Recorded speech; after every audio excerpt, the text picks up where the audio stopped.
Okay, it's Crandall here, and I'm wearing my 1972 year I was born vintage t-shirt, sitting on my front porch, getting ready to go to campus to teach for 4 hours. But I had it in mind that if I front load and do some of the instruction via video, you can watch the video while I'm conferencing with others.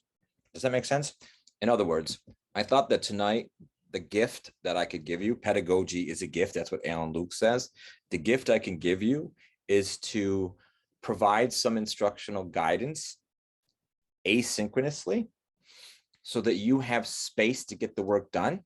And then you only need to meet with me in the short time that I've allotted with the agenda for the evening. So let's get started. This one is one of two. 1 + 1 = 2. First of the mini presentations that I want you to watch. And so I'm going to share my screen and we're going to see what I have and we're going to go. And I promise, or I'm going to try to promise, I'm going to be fast, quick, and to the point. Hopefully my head is somewhere on the screen, or maybe it doesn't even matter. So the professional learning plans, all right, they're due Monday. That's Monday, June 8th for class. And right now, I see all of you, including the students in group and Emily Smith's class, as seedlings that have been hatching out of the soil for a while, but it's time to kind of like start working on this. And you can't work on it if I'm squawking all the time, hence the video. So as I go forward, all right,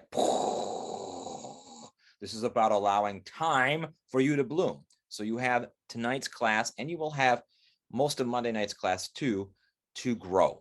Right, to do the work that we are requiring of you so that when you finish, you have the products that are going to be very helpful to you in your future. So this is the professional learning plan as it was outlined in the handout.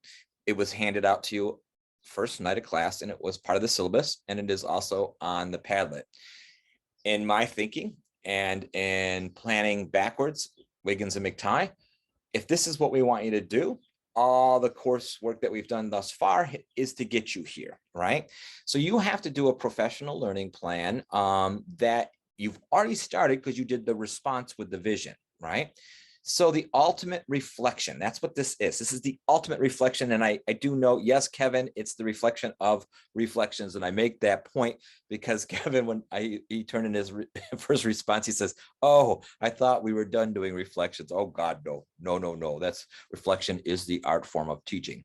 So what needs to happen for schools to be places where all students can learn? That's the question we put out for you. I would look at your response number 3 of what you drafted for your vision. That was a really good response prompt from the other 2 instructors. And so now it's time for a plan of what should be next in your career, 3 to 5 ideas of what you think you need to improve on, where you think you can grow, where you think you need to be 5 years from now, etc.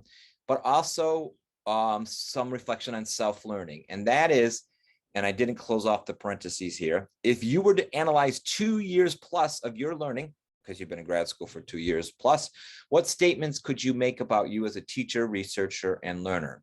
Look at the guidance of the professional learning plan handout that we gave you and think about what you've accomplished and link it, if you possibly can, to success stories within all your coursework, especially your student teaching. Again, the ultimate reflection, I repeated that slide twice and don't ask me why. So that's Crandall's first error of the evening. All right, the format, vision, plan, self-reflection, vision, plan, self-reflection. Provide evidence where it can be provided. Citations too, forgot the D on the provide. That's error number 2. All right, it's your choice of how you go after this. It can be an expansion of your philosophical statement. If you wrote an educational philosophy statement in your philosophy class, it can be a magazine article that's a feature of you. It could be a recorded presentation of your work if you wanted to do something like I'm doing on Zoom, which is a presentation and I'm talking through my ideas.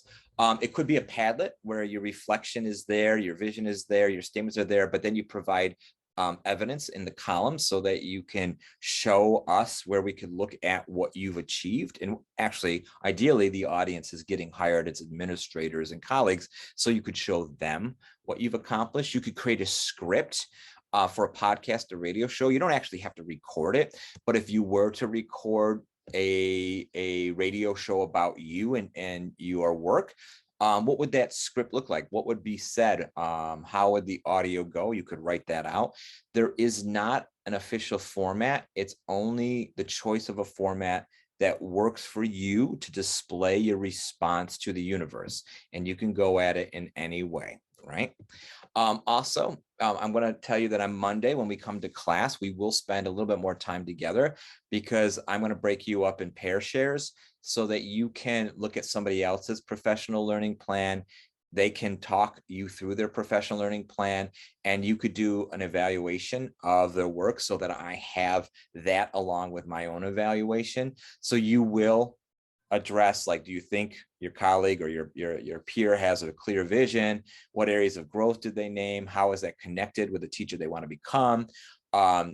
Do they offer professional goals that they have for the future? Is it connected to the EDIJ commitments that are reflected in the goals? And I'm going to show you something in a second about the EDIJ commitments reflected in the goals. And also, what additional steps might you recommend to help the author to reach those goals? Has the author connected the vision to program text and experiences? So this is going to be peer-to-peer evaluation on Monday and part of the class, and very, very helpful because we're all in this together. And so really it's time to plan. It's the ultimate reflection. Yes, Kevin, the ultimate reflection, but with evidence. You provide hyperlinks, uploads, Google folders. You could use a Google folder where you have like your reflection, and then you have the materials that you want to allude to. You can hyperlink it, all that stuff. You could hand in a traditional portfolio, which you could put in a binder if you wanted to do it that way. It's all up to you. But always remember that your audience is people you've yet to meet. It's people you want to impress in your career and beyond, and it's ongoing.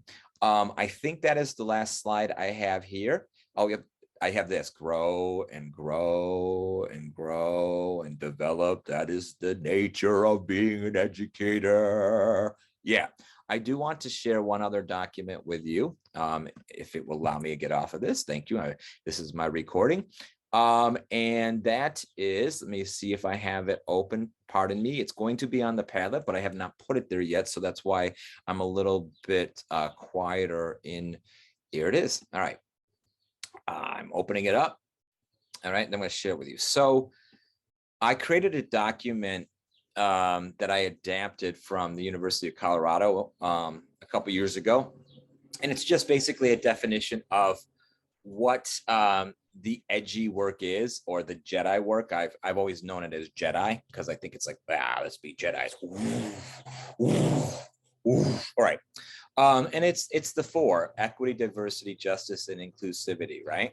I put this together just kind of to trigger some of your thinking, because when it comes time for the vision plan, where the professional learning plan asks you to address, the edgy work, the Jedi work, I wanted you to have a framework. That's my dog squeaking. I knew it was coming. Okay. Oh, she seems to have chilled out. All right. So this is going to be available. You can look at this too. And then I think you could probably peruse your courses to maybe pull a couple of citations from that when it comes to that place, which is spectacular, right? I think that you all are going to be in good shape. I'm very impressed. I'm extremely impressed with the 15 that I have. And I will be able to talk to you when it's your turn to come with me into the Zoom where it happens. So this is video number 1 about the professional learning plan. And I hope that after you watch it, it's like, okay, I have an idea of what I need to do, and I'm going to start working on that, because that is due Monday. But you might also be like, no, I'd rather work on the research, which is what's coming on Wednesday. And that might be your priority, which means that you'll have to spend time working on the professional learning plan this weekend, which is okay, because space to do it is always the key. And that's why I'm designing tonight for me to squawk here minimally, so that we don't have so many activities that I take up all the time. I just want you to be able to have the time to get the work done. All right. So that is recording number 1.